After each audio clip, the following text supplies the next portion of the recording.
elles font bouger les lignes, elles sont là toutes les trois. Je vais donner la parole alors oui, si on veut respecter, c'est pas grave. Alors Leia Capital, Leia Capital, inverser la tendance du financement de projets encore majoritairement masculin. J'accueille donc Louise Bousquet, c'est ça, vous êtes cofondatrice de Leia Capital, vous êtes présidente et donc vous avez créé en 2021 cette structure avec effectivement comme projet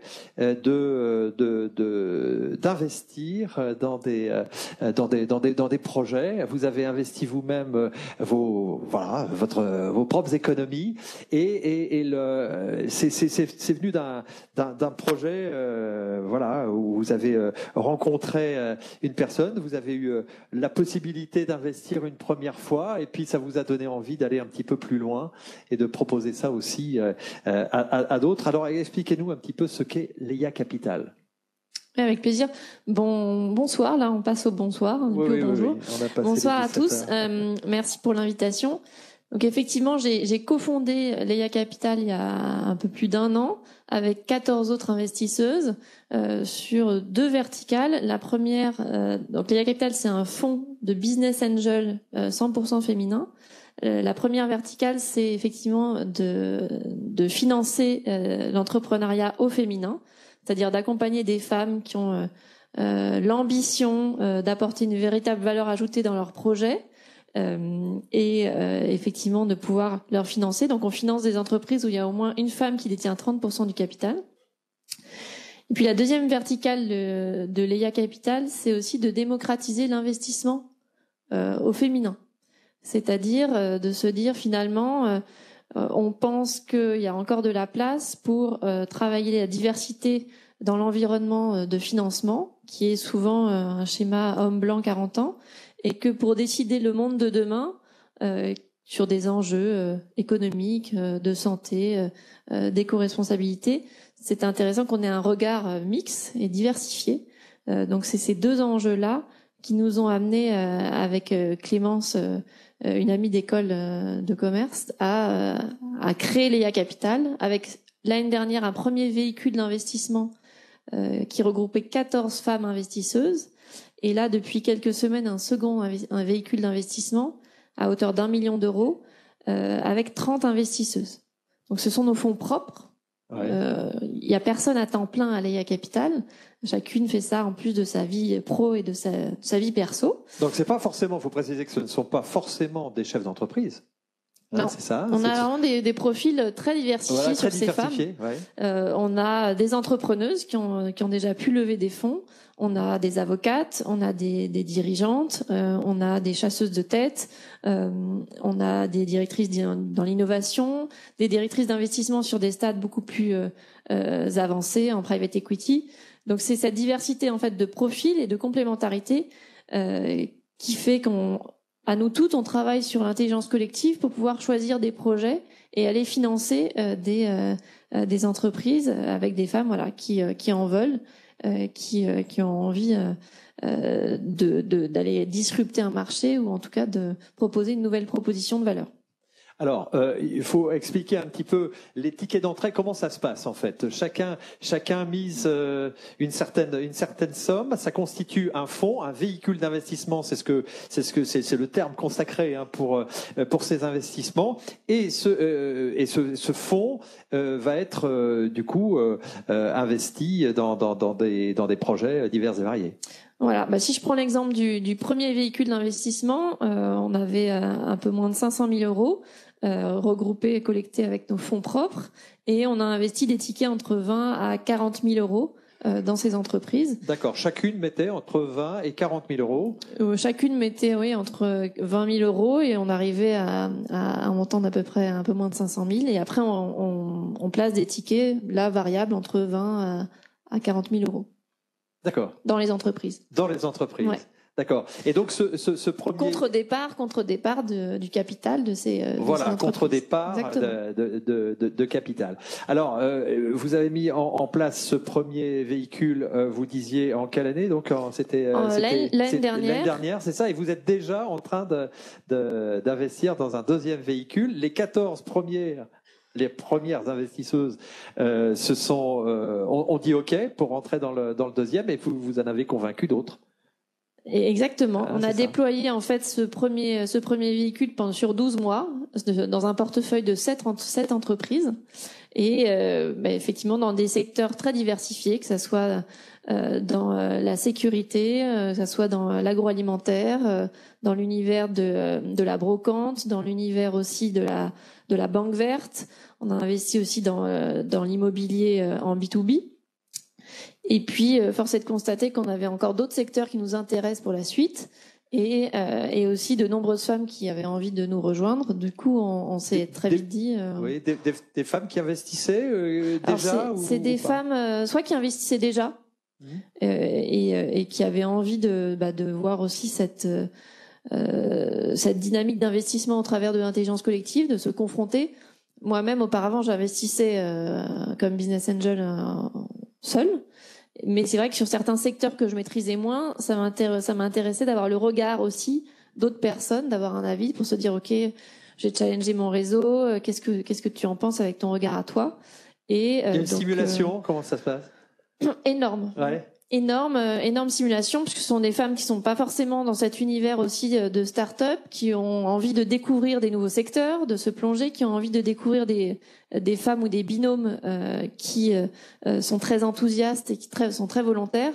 Donc finalement, à 14, on a monté ça extrêmement vite, et on a reçu aussi beaucoup d'intérêt de la part d'autres femmes qui souhaitaient nous rejoindre, et puis de la part aussi de tout l'écosystème, parce que finalement, quand on a eu envie de créer Leia Capital, moi, intuitivement, j'avais ce ressenti qu'il y avait beaucoup de solidarité entre femmes, et on parle de ce phénomène de sororité à travers les réseaux, et on en a largement parlé cet après-midi.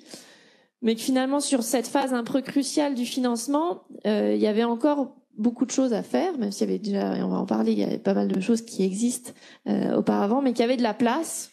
Et nous, notre ambition, c'est qu'il y ait plein de Leia Capital qui puissent se créer partout en France. C'est de se dire que voilà, en tant que femme, en ayant bien sûr un fonds de sécurité et pas se lancer dans l'investissement, surtout à ces stades-là qui sont extrêmement risqués, mais de se dire qu'on est quand même légitime et qu'on peut aussi s'y intéresser et apporter aussi des compétences.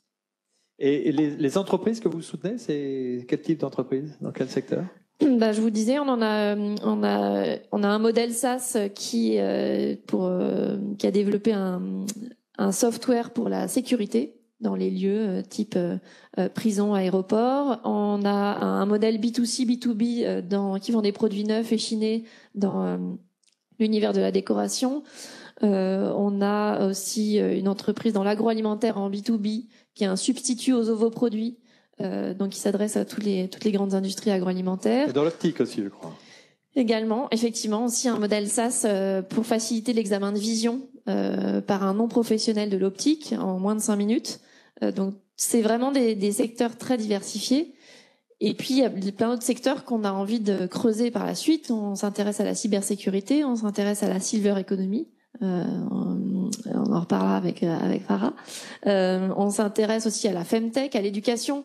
Donc là, on a ce million qui est regroupé pour ce second véhicule d'investissement et qu'on souhaite déployer sur les 18 prochains mois. Alors, est-ce que la période un peu compliquée qu'on traverse, c'est pas un petit peu difficile justement pour les investisseurs?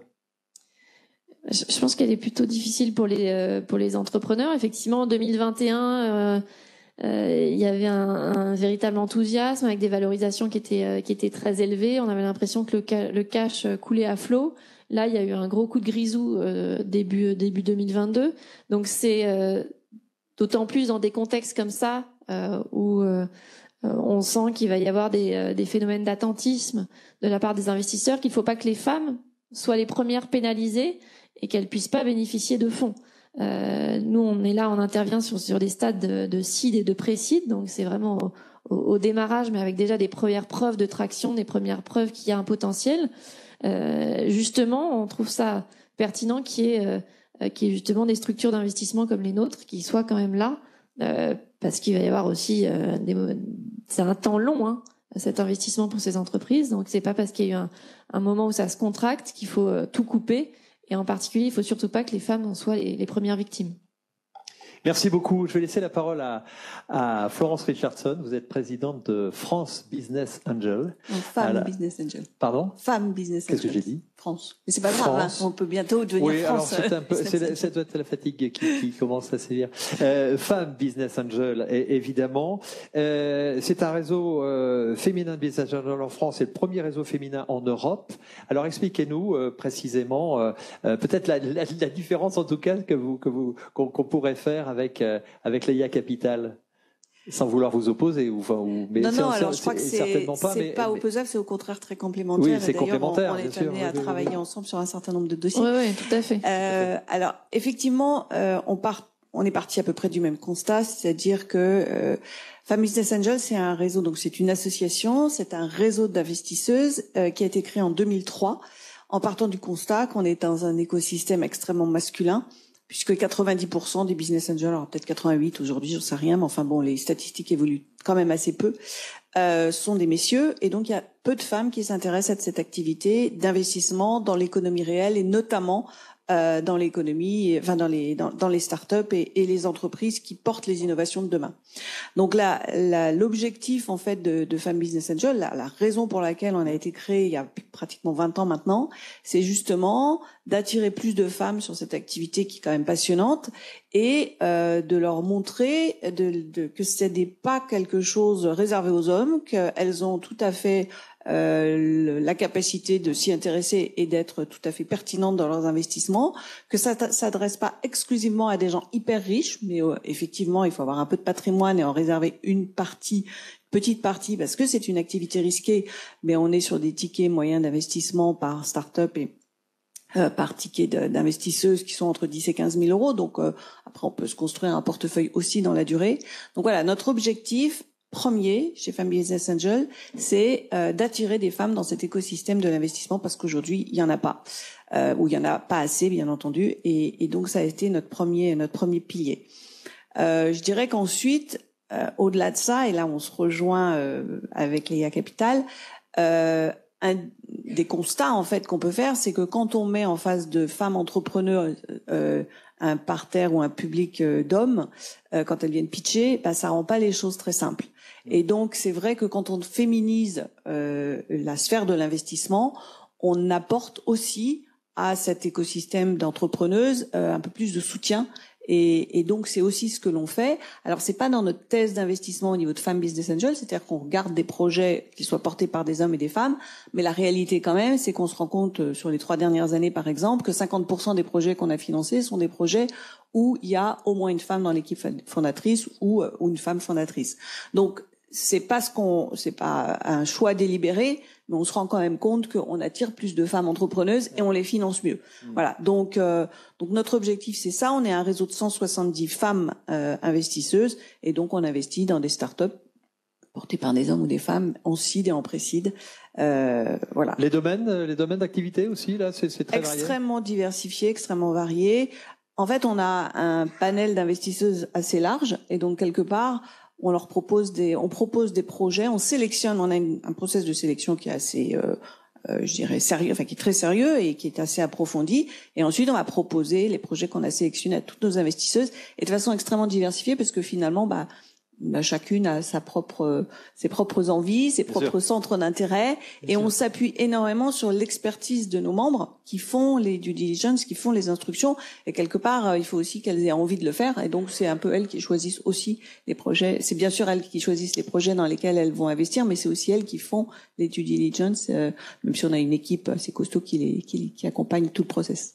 Alors, comment on fait pour vous trouver, pour venir vous rencontrer, pour venir partager et puis avoir des explications, etc., etc. Comment on fait? Alors, on a un site évidemment qui s'appelle femmebusinessangel.org. Ouais, tout ça c'est repris, ça sera repris effectivement sur le chat, bien sûr. Sur lequel il y a beaucoup d'informations.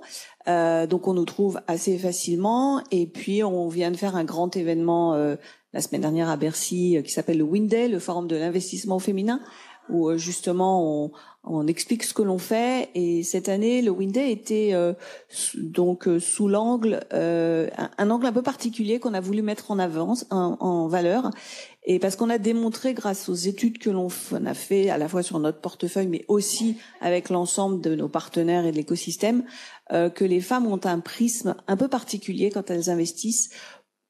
Finalement, et sont souvent motivées dans leur propre choix d'investissement par à des critères de durabilité, de responsabilité dans leurs investissements. Et finalement, on s'est rendu compte en regardant nos investissements que une partie significative sont des investissements à impact, que nos membres, nos adhérentes, nos investisseuses ont ce prisme-là dans leurs investissements. Et donc, quelque part, c'est un peu un cercle vertueux. Si on attire plus de femmes dans l'investissement, on va aussi peut-être financer un monde plus durable. Et en plus, comme on trouve plus d'entrepreneuses dans cette sphère-là aussi, on finance plus de femmes entrepreneurs. Voilà. Donc c'est vraiment le cercle vertueux et c'est ce qu'on a essayé de mettre en avant lors de notre dernier Wind Day. Et d'ailleurs, on a produit notre deuxième livre blanc sur cette thématique. Donc tout ça est sur notre site internet. D'accord. On vous trouve aussi un peu partout en France. Il y a des relais. Alors on physiques, est effectivement en Île-de-France et on est aussi en région. Donc on est à Lyon, on est à Marseille, on est à Bordeaux, à Strasbourg et on est au Havre. Et d'ailleurs, l'année prochaine, avec d'ailleurs le support du Community Fund et de la French Tech, on va faire des Wind Day en région pour justement faire aussi, stimuler un peu ces vocations d'investisseuses partout en région. Et il y a des synergies qui se créent de région à région sur des projets, ou alors ça se fait quand même dans un microcosme ou sur un territoire donné. Non, pas forcément. Alors en fait, comment ça se fait en fait les investisseuses, quel comportement elles ont par rapport à ça?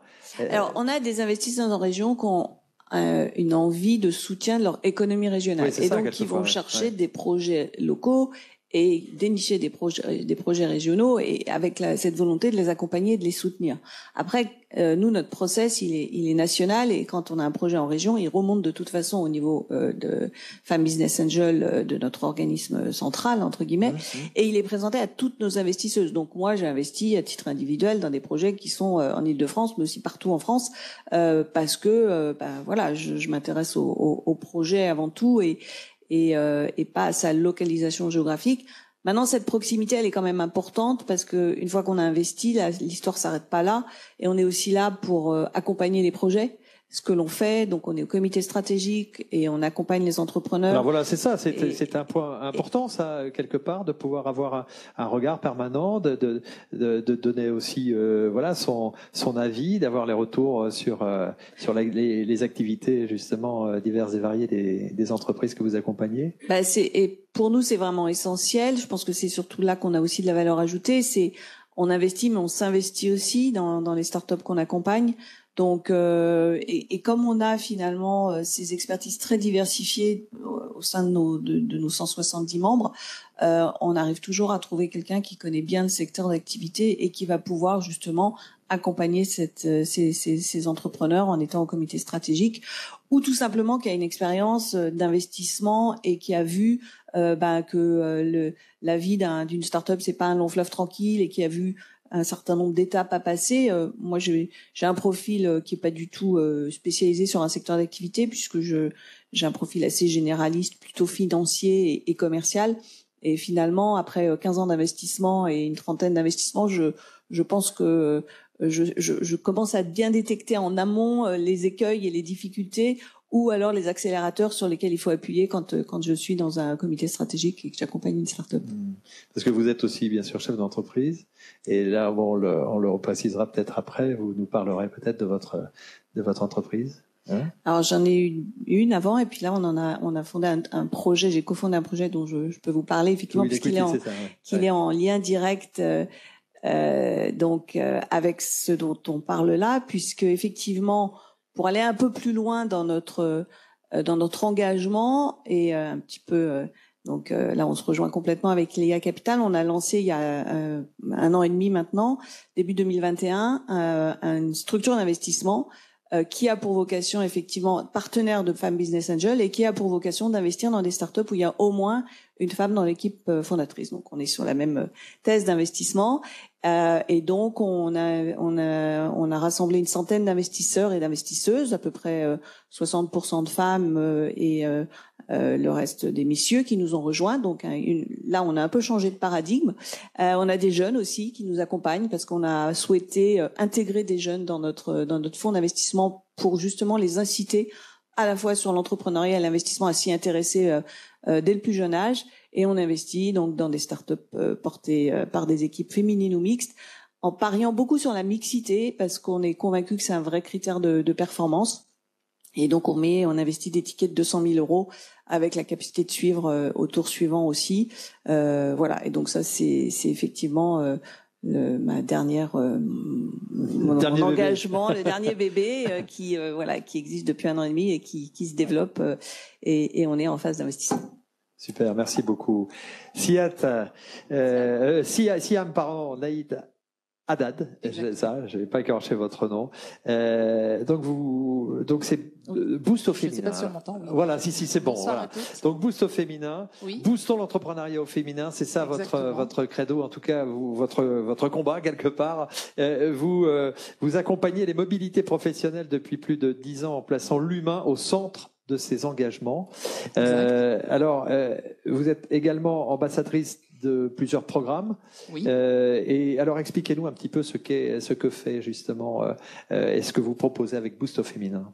Alors, Boost au féminin, c'est un réseau qui s'est créé en 2020. Donc, on est un jeune réseau. Et on est parti en fait d'une première expérience. Alors je dis on parce que j'ai cofondé ce réseau avec Sophie Pechmaï, qui est une autre femme qui a participé comme moi à un concours en 2019 qui avait été organisé par Facebook. Il y a une start-up parisienne qui s'appelle Social Builder. Et on avait été choisi pour être ambassadrice d'un programme qui se nomme She Means Business. Et on avait pour mission de créer un événement inclusif avec 0 € de budget et qui devait rayonner localement. Donc nous sommes du 78, donc on avait pour mission de créer un bel événement dans le 78. Juste avant 2 mois avant le Covid, il me semble. Et on a eu la surprise de réunir 220 inscrites et grâce à la ville, on a obtenu pas mal de facilités. Donc déjà obtenir un lieu gratuit qui était en fait un grand cinéma de notre ville. On a réussi à se faire sponsoriser pas mal d'actions, que ce soit les supports papier. Et on a organisé un événement qui a duré 1 journée, qui était une formation gratuite, pour laquelle on avait reçu un contenu chez Facebook à Paris. Et forte de ce succès, on s'est dit qu'on pouvait pas s'arrêter là. On pouvait pas rester brandé par She Means Business parce que Facebook nous bloquait un petit peu dans la communication. Et on a décidé juste au moment où le Covid arrivait de se dire on va pas rester chez nous à se lamenter sur le fait qu'il va plus rien se passer. On va se lancer toutes les deux dans un premier réseau qui s'appelle Boost au féminin. On a décidé de l'appeler ainsi parce qu'on est plutôt reconnus pour notre énergie. On a toutes les deux des profils. Oui, vous êtes formatrice et coach. Exactement. Et Sophie, c'est ça? Et Sophie. Et Sophie, c'est plutôt la communication. Elle est experte en communication digitale, prise de parole, etc. Voilà, elle est coach en improvisation théâtrale. Et on s'est rendu compte toutes les deux qu'on avait des compétences très complémentaires. Ouais. On venait pas du tout des mêmes environnements et pourtant on avait ensemble la même vision de l'entrepreneuriat et on voulait justement faire en sorte de ne pas rester nous-mêmes en tant qu'entrepreneurs isolés dans notre coin à développer nos business et à essayer de résister à la vague Covid. Mais vous avez prouvé que vous aviez beaucoup d'agilité, en tout cas. Exactement. Ouais. Donc, on s'est digitalisé, comme bon nombre d'entrepreneurs. On a digitalisé nos offres de services. Et puis, on a lancé Boost au féminin avec le soutien de notre collectivité. Alors, qu'est-ce que vous proposez ? Alors, concrètement, ce que l'on propose depuis maintenant 2019, donc on organise des événements inclusifs à destination des femmes. Donc, ce qu'on entend par événement inclusif, c'est donc les fameuses masterclass, qui sont des formations d'une journée totalement gratuite, financées par les villes, et des after-work pour permettre de créer des temps forts entre femmes durant lesquels on va parler de thématiques clés des entrepreneurs, donc et puis donc des difficultés qu'on peut être amené à rencontrer. On fait intervenir des personnes qui sont issues du tissu entrepreneurial ou qui aussi sont issues de l'institutionnel, comme la BGE, la DI, tous ces programmes. On s'est rendu compte que bon nombre de femmes qui se lançaient, notamment au départ en freelance, n'avaient pas forcément accès à l'information ou ne trouvaient pas facilement ces informations-là. Donc on s'est dit qu'on allait ramener l'information dans la ville.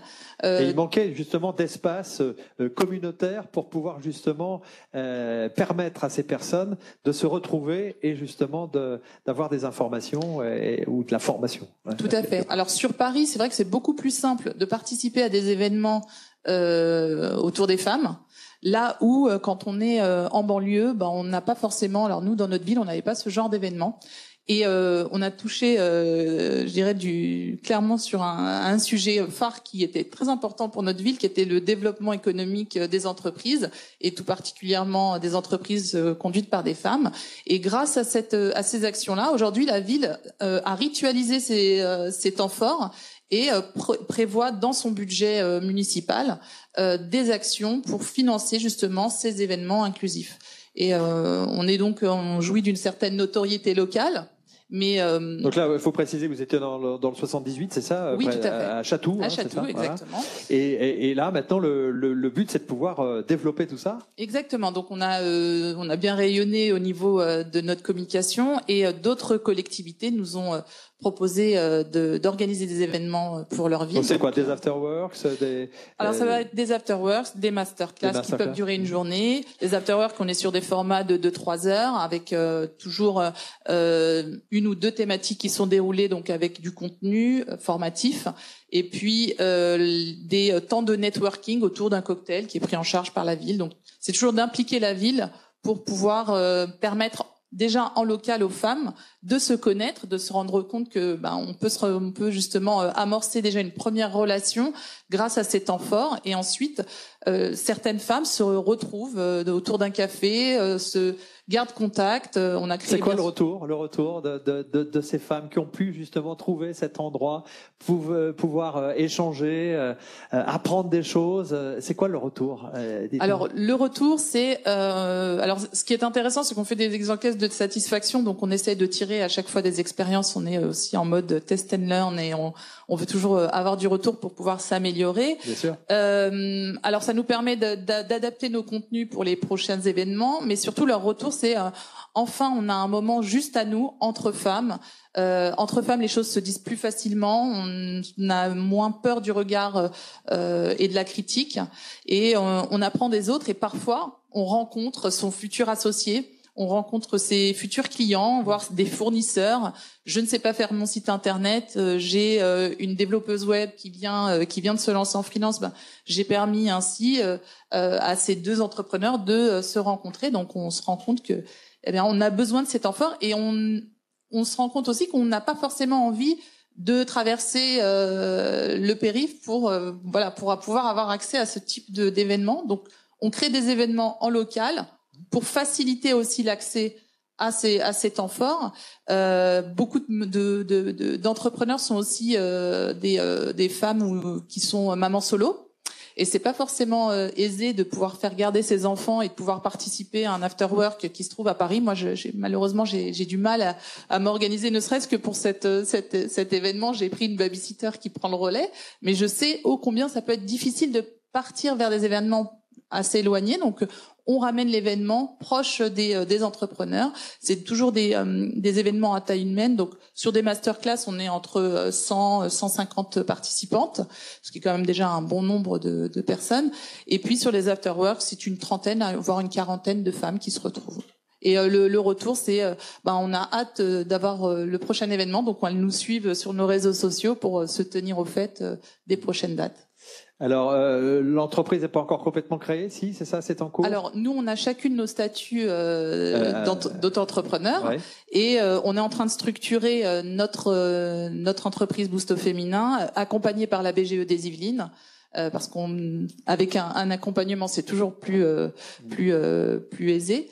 Et nous avons ainsi le souhait de pouvoir donc qu'on se lance en SAS avec l'envie de pouvoir se déployer davantage sur notre territoire et pouvoir aussi offrir à des femmes qui ne sont pas forcément dans la capacité d'être accompagnées, d'avoir accès à des informations et à d'autres réseaux d'accompagnement. Donc on travaille avec la Ruche par exemple, avec l'ADI, pour pouvoir justement leur permettre de suivre ensuite les femmes qu'elles rencontreront pendant nos événements.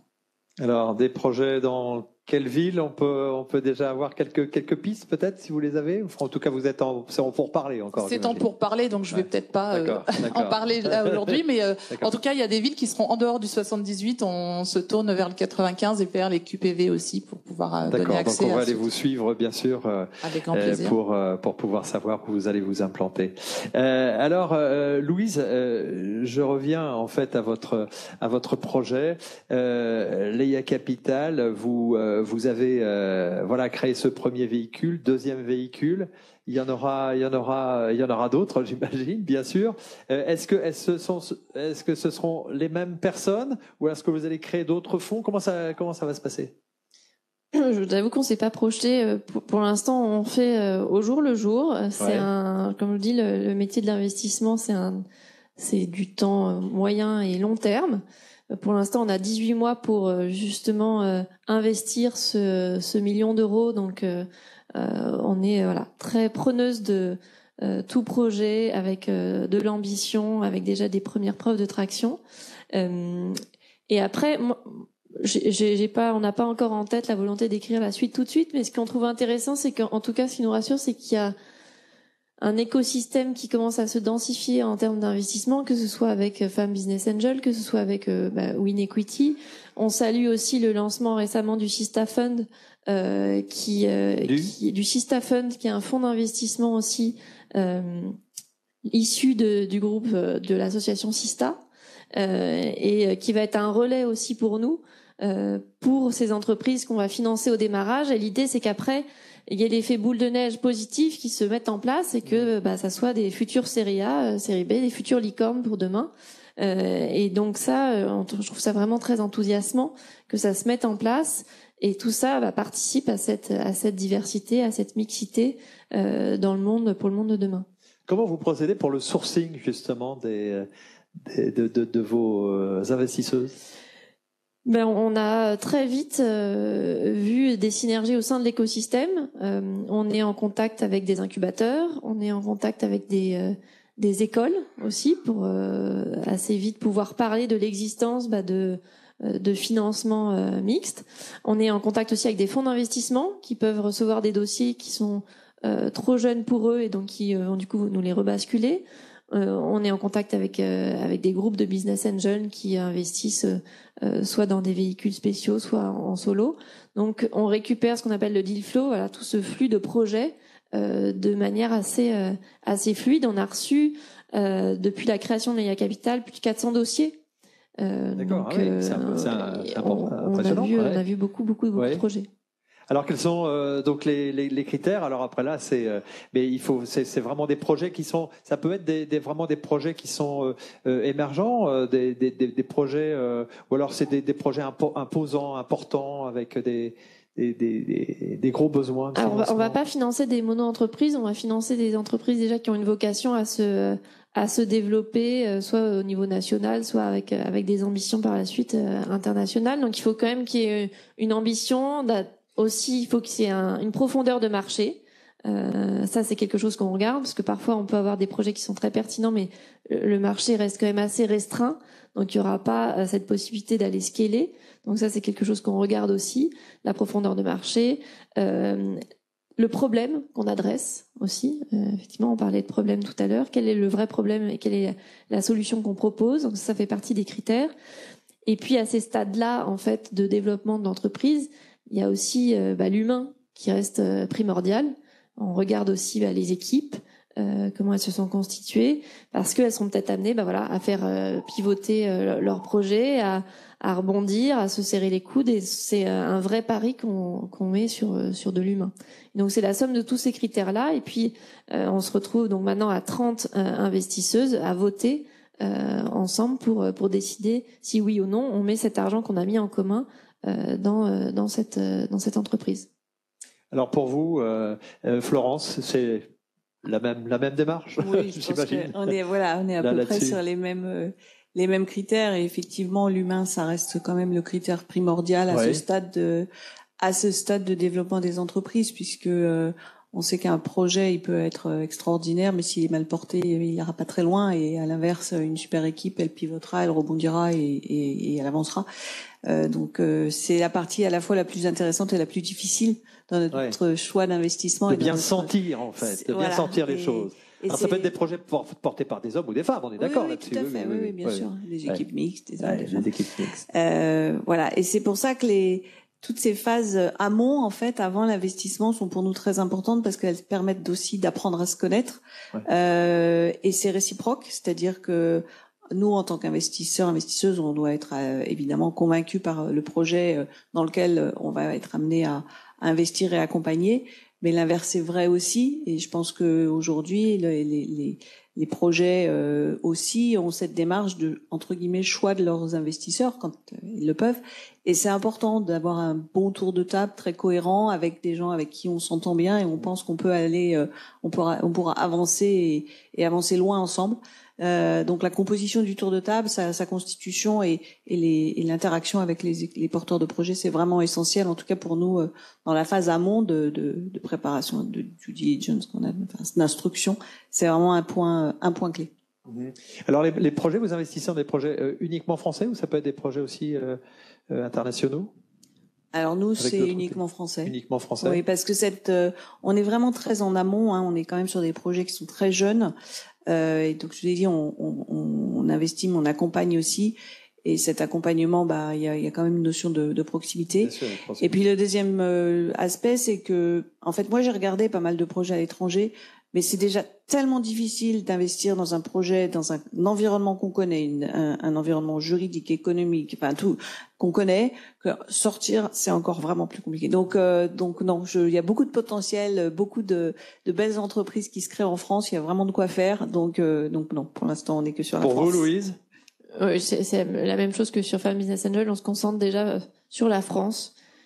Il y a pas mal de boulot déjà, il y a plein de choses, comme je vous dis, on a reçu énormément de dossiers, donc on fait étape par étape, et pour l'instant déjà... Tous les dossiers sont français ou il y a quelques projets qui... On a eu quelques projets internationaux, mais on les a malheureusement pas traités, mais la majorité était français, oui, bien sûr. Alors, vous rencontrez quelquefois des difficultés majeures. Ça serait quoi en fait dans les projets sur lesquels vous étudiez en fait les différents éléments? C'est quoi le point quelquefois qui peut être bloquant, où on se dit on y va pas?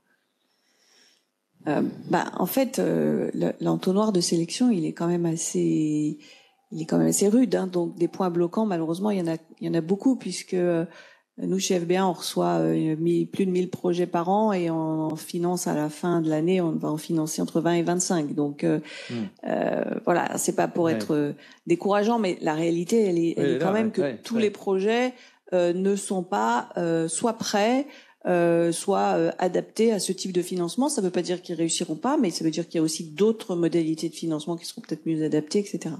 Donc du coup, dans nos critères, effectivement, je vous dis, on va regarder l'équipe. Il faut qu'il y ait le marché, il faut qu'il y ait une innovation. Alors c'est pas obligatoirement une innovation technologique, ça peut être aussi une innovation de toute autre nature. Mais oui, dans nos critères de sélection, effectivement, on est quand même assez rigoureuse parce qu'on sait aussi que on est dans une période très très en amont dans la vie de l'entreprise et que pour réussir, il va falloir passer beaucoup d'étapes. Et là, je reviens encore à ce qu'on dit, c'est le critère différenciant numéro 1, ça va être la confiance qu'on a, qu'on ressent pour cette équipe ou pas. Et je dirais que si on n'a pas combien de temps d'études? Bien sûr. Combien de temps d'études en moyenne sur un projet comme ça? Ça peut mettre quoi? 3, 6 mois, 1 an, 2 ans? Non, c'est très variable parce qu'il y a des projets qui arrivent, ils sont très très très prêts. Ils ont vraiment tout préparé en amont, etc. Et ça peut aller relativement vite. 2 mois, je dirais, 2-3 mois. Et puis parfois c'est beaucoup plus ou voire plus vite. Et puis parfois ça peut être beaucoup plus long. On peut regarder un projet, on lui dit bah écoutez voilà, il faudrait travailler ça et puis il y a peut-être telle étape à passer avant d'eux. Puis on les revoit 6 mois après et puis là ils sont prêts et puis ça avance. Donc il y a pas de règle en fait. Et c'est pour ça aussi que c'est intéressant qu'on travaille aussi beaucoup avec les incubateurs et on peut être amené à les rencontrer assez tôt, mais en sachant qu'en fait ils seront prêts que l'année prochaine ou dans quelques mois. Et c'est très bien parce que ça permet aussi d'en entendre parler et de qu'est-ce qui va faire opinion. une dernière question, mais qu'est-ce qui va faire la différence entre le fait d'aller voir un banquier, d'aller voir un business angel?